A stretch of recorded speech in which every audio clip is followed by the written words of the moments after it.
Assalamualaikum warahmatullahi wabarakatuh. Kita terlahir sebagai manusia sudah membawa sifat yang berbeda, membawa karakter yang berbeda. Kita memiliki keyakinan yang berbeda, memiliki budaya, tradisi, bahasa yang berbeda. Kadang aliran kita, mazhab kita juga berbeda. Lalu, apakah perbedaan itu dihilangkan dari kehidupan kita? Tentu tidak. Bahwa perbedaan itu adalah sesuatu yang menjadi ciri khas dari manusia. Bahwa manusia kodratnya adalah makhluk yang memang berbeda satu sama lain. Pada dasarnya, dengan perbedaan itu sesuatu yang biasa sesungguhnya. Jadi jangan kita jadikan perbedaan itu sebagai sesuatu yang menghalangi kita untuk bisa lebih baik. Jangan sampai perbedaan itu menjadikan kita berpecah belah. Karena pada dasarnya perbedaan itu bisa melahirkan konflik. Hanya karena perbedaan agama muncul sentimen agama, terjadi konflik. Hanya karena perbedaan etnis, lalu kemudian muncul sentimen etnis, lahir konflik. Lalu perbedaan mazhab, muncul sentimen mazhab, lalu terjadi konflik. Ini yang sering kadang-kadang terjadi dalam kehidupan kita. Sehingga konflik-konflik yang terjadi sesama manusia itu terbiasa atau biasanya terjadi karena adanya perbedaan. Perbedaan dalam beragama itu mestinya adalah sesuatu yang sah-sah saja terjadi dan itu hal biasa. Tetapi perbedaan dalam sikap kita beragama terkadang-kadang oleh sebagian kita disikapi dengan cara yang berlebihan. Kenapa begitu? Karena terkait dengan perbedaan, orang biasanya menganggap perbedaan itu yang membuat orang lain di pihak yang salah. Ya, kamu beda dengan saya yang benar, kamu salah. Etnikmu lebih rendah dari saya, etnikku lebih baik. Bahkan itu terjadi di dunia ini yang namanya rasis. Ya. Hanya karena merasa dirinya etniknya lebih baik dari orang lain. Agamanya lebih mulia dari agama lain. Sukunya lebih mulia dari suku yang lain. Ya, dalam Islam kita menyikapi perbedaan itu bukan sebagai sesuatu yang membuat kita harus melakukan klaim. Perbedaan harus kita sikapi sebagai sesuatu yang menjadi ciri dari manusia. Sehingga manusia dengan perbedaan yang ada itu bisa melewati hidupnya dengan santai dan baik-baik saja. Kalau untuk kasus Indonesia, saya kira sudah oke, sudah sangat baik. Ya, walaupun di sana sini tentu masih ada yang perlu kita sempurnakan. Bagi umat Islam misalnya, ada yang puasa lebih awal, ada yang puasa belakangan. Ternyata disikapi dengan sangat biasa dan tidak ada masalah. Lalu tidak mengatakan yang puasa duluan salah, yang puasa belakangan benar, atau yang mengatakan puasa belakangan benar, yang puasa di depan salah. Tidak ada. Silakan kamu dengan keyakinanmu puasa duluan, karena menurut keyakinanmu begitu, ada argumen dan dasarnya, silakan. Yang belakangan puasa, kalau memang ada argumennya dan ada yang diikuti, ada dasarnya, silakan. Indah kan? Ketika perbedaan itu tidak menyulut konflik. Karena disitulah sesungguhnya kita menyikapi perbedaan itu sebagai suatu hal yang biasa saja. Lalu bagaimana kita menyikapi perbedaan sebagai seorang muslim dalam beragama? Yang pertama adalah kita harus memunculkan, mendahulukan, memprioritaskan sifat tafahum. Tafahum itu adalah saling memahami. kita memahami saudara kita yang berbeda keyakinan. Kita memahami alasan dia berbeda dengan kita. Dan karena kata saling, maka dia pun begitu. Dia memahami perbedaan kita dengannya. Dia memahami aliran kita dengan alirannya. Dan yang memunculkan sikap memahami ini adalah ada kesetaraan di situ. Tidak ada yang merasa dirinya paling baik. Tidak ada yang merasakan dirinya justru salah. Tetapi saling memahami perbedaan yang ada. Betapa indahnya kalau kita saling memahami kelebihan dan kekurangan kita. Kita saling memahami posisi kita. Kita saling memahami keyakinan kita. Karena dengan saling memahami, secara otomatis kita akan terhindar dari saling menyalahkan dan saling mengatakan dirinya paling benar. Yang kedua, yakini bahwa perbedaan itu sesungguhnya sunnatullah. Perbedaan itu adalah sebuah keniscayaan. Sudah ketentuan Allah. Bahkan Allah sendiri mengatakan, kalau saya jadikan manusia itu umat yang satu, bisa. Ummatu wahidah, bisa. Tapi Allah tidak melakukan itu karena Allah memberikan kebebasan manusia dengan rasionalitas yang dimilikinya untuk menentukan pilihan-pilihannya. Dan ketika manusia menentukan pilihan-pilihannya itu, manusia bertanggung jawab dengan argumen yang ia berikan, dengan landasan berpikir yang ia berikan. Kenapa? Karena ada pertimbangan nalar. Saya memilih itu karena pertimbangan nalar saya seperti ini.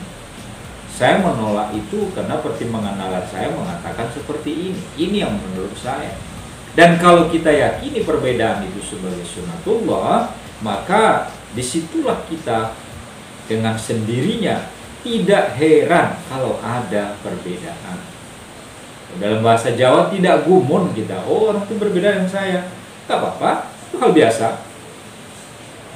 Oh, orang itu cara beragamanya begini, tidak sama dengan saya. Nggak apa-apa. Kita tidak heran. Oh, orang itu ibadah puasanya dilakukannya dengan cara begini, sementara saya begini. Tidak apa-apa. Kenapa? Karena memang perbedaan itu adalah sunnatullah. Sudah hukumnya Allah. Kalau memang kita terlahir dengan perbedaan, dan perbedaan itu sudah melekat dengan diri kita masing-masing, maka dengan sendirinya kita menyikapi perbedaan itu sudah ketentuan Allah, dan tidak ada yang perlu kita perdebatkan dengan konsep itu. Lalu yang ketiga, kita menghindari truth claim atau klaim kebenaran.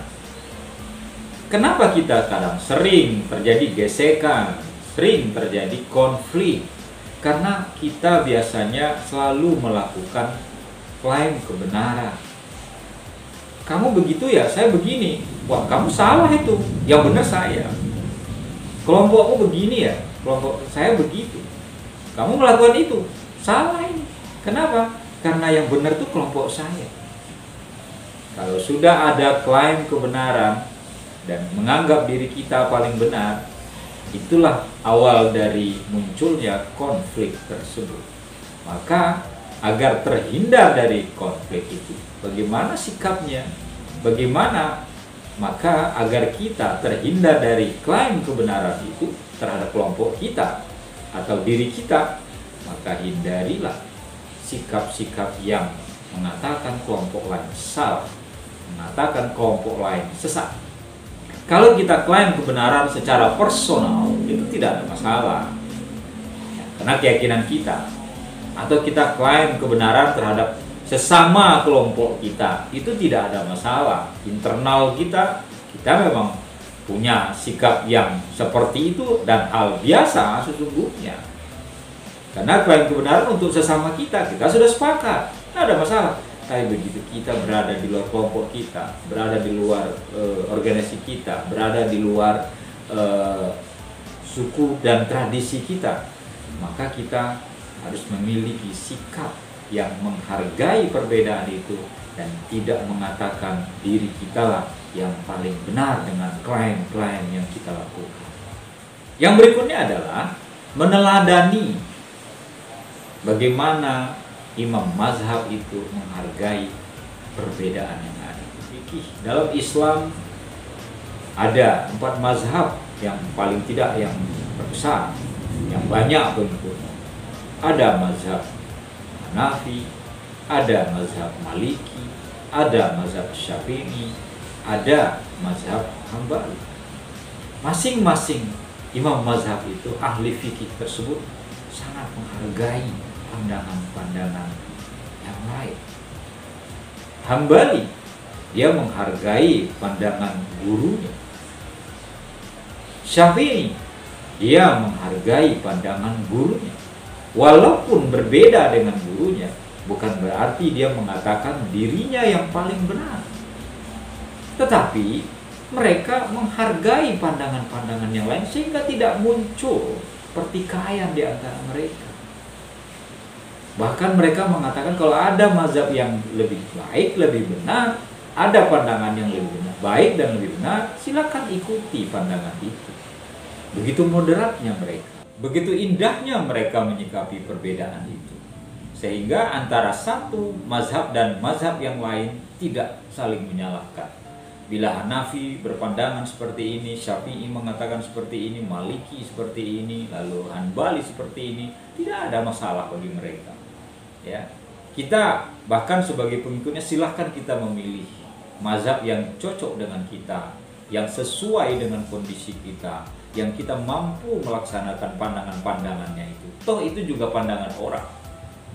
Toh itu juga pendapat orang. Kalau kita merasa pas dan sesuai dengan pandangan itu, sesuai dengan sikon kita, kenapa tidak? Silahkan saja. Kalau memang tidak, kenapa harus kita pertahankan? Nah, disinilah perbedaan itu disikapi dengan sangat bijak oleh para ahli fikih atau fuqaha atau imam mazhab, di mana perbedaan yang terjadi di antara mereka bukanlah sebagai sarana untuk membuat mereka saling bertikai, tetapi justru perbedaan itu memperkaya pandangan-pandangan lain atau pemikiran-pemikiran lain, sehingga orang punya banyak pilihan terhadap pandangan mereka dalam masalah fikih. Yang terakhir adalah memunculkan sikap toleran. Menyikapi perbedaan itu memang harus dengan sikap toleran, tenggang rasa. Kita bisa menenggang perbedaan itu. Kita bisa mengapresiasi perbedaan itu. Dengan sendirinya toleransi yang kita lakukan itu, muncullah sikap bukan hanya sekedar kita menghargai perbedaan, tetapi kita justru larut dalam perbedaan yang sesungguhnya itu hal yang biasa. Kita justru bisa hidup damai, kita bisa hidup tentram, kita bisa hidup tanpa ada percekcokan di antara kita, karena kita toleransi. Tapi kalau kita memunculkan sikap intoleran, ya, kalau ke orang lain kita merasa diri kita paling benar dan tidak terima kalau orang melakukan kesalahan atau perbedaan dengan kita, lalu kita menyikapinya dengan berlebihan, itu tentu tidak. Nah, sikap toleransi seperti inilah di dalam Islam kita diajarkan. Bahkan dalam masalah agama, Al-Quran dengan sangat jelas mengajarkan kepada kita, urusan agamamu urus diri sendiri. Aku mengurus diriku, aku mengurus agamaku sendiri. Tuhan mengajarkan kepada kita dalam surat Al-Kafirun, lakum dinukum waliyadi. Bagimu agamamu, bagiku agamaku. Bagimu agamamu maksudnya silahkan, dan keyakinanmu dan agamamu, dan itu kamu bertanggung jawab dengan pilihan agamamu, dan urus sendiri agamamu. Kita dengan agama kita bertanggung jawab dengan pilihan agama kita, dan kita urus agama kita. Terkadang yang membuat sifat intoleran itu muncul adalah ketika kita mengurus agama orang lain, padahal kita punya agama sendiri. Kita mempersoalkan agama lain, padahal kita punya persoalan banyak dalam agama kita. Kalau dalam bertetangga, istilahnya kita mengurus dapur orang lain. Ngapain kita mengurus dapur orang lain? Toh kita punya dapur sendiri. Orang mau masak apa, orang mau masaknya kapan, orang masaknya dengan cara apa, bukan urusan kita, karena itu dapur mereka. Begitu juga dengan dapur kita. Orang tidak perlu berisik dengan apa yang ada di dapur kita. Orang tidak perlu cerewet dengan apa yang ada di dapur kita. Orang tidak perlu ikut campur dengan apa yang kita masak di dapur kita.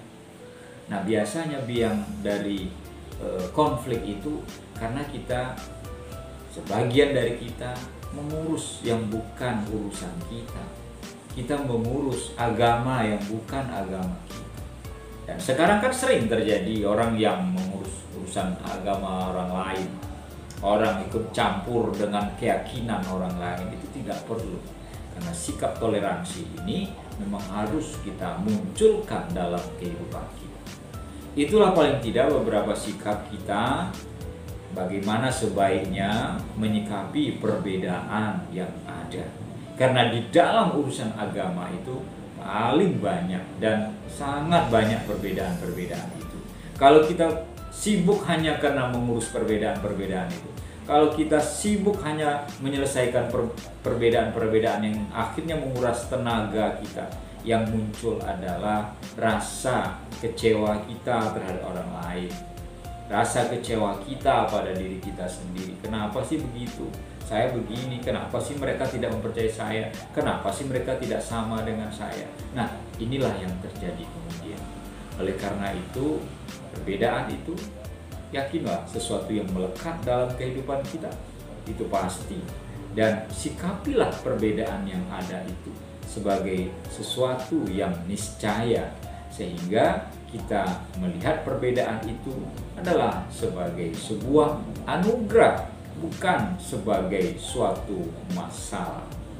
Semoga Ramadan ini mengajarkan kita bagaimana sebaiknya kita bersikap dalam melihat perbedaan, di mana puasa mengajarkan kita untuk menghargai orang lain, bukan hanya menghormati orang yang berpuasa sesama puasa, tetapi kita juga bisa menghormati orang yang tidak puasa, hanya keyakinannya berbeda dengan kita. Tidak ada masalah, karena dengan demikian puasa mengajarkan kita akan satu nilai, hargai orang yang puasa, dan kita juga bisa menghargai orang yang tidak berpuasa karena keyakinannya berbeda. Semoga ada manfaatnya. Assalamualaikum warahmatullahi wabarakatuh.